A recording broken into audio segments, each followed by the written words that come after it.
এসেছে শ্রাবণ মাস, মনটাই কাঁদছে। রাস্তায় বেরোলে কি হয়, জীবন হাতে করে নিয়ে চলেছে মানুষ। এই করুণ জলছবির দৃশ্য হাওড়া বামুনগাছির মাদারডিয়ারির সামনের রাস্তার। হাওড়া পৌরসভার 7 নম্বর ওয়ার্ডের অধীন এই রাস্তা। বর্তমানে এই অঞ্চলের দায়িত্বপ্রাপ্ত পশ্চিমবঙ্গ রাজ্য সরকারের বিধায়ক মাননীয় গৌতম চৌধুরীর অধীন এই এলাকা। এই রাস্তা দিয়ে সর্বদা বাস থেকে শুরু করে ভারী যানবাহন এবং অগণিত পথ চলতি মানুষরা যাতায়াত করে।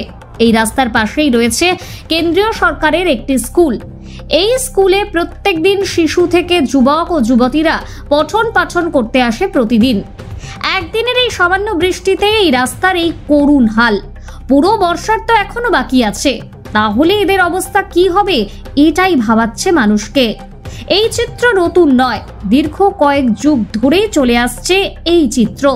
কিন্তু বর্তমান রাজ্য সরকার ঘটা করে পথশ্রী প্রকল্প চালু করলেও এই রাস্তার যে সুশ্রী হাল তা চোখে পড়ার মতো।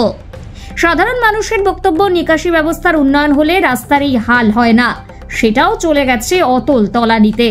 এখানকার সাধারণ মানুষের বক্তব্য, বারবার হাওড়া পৌরসভা ও বিভিন্ন সরকারি দপ্তর এবং বিধায়ককে চিঠি দিয়েও তার কোনো সুরাহা হচ্ছে না।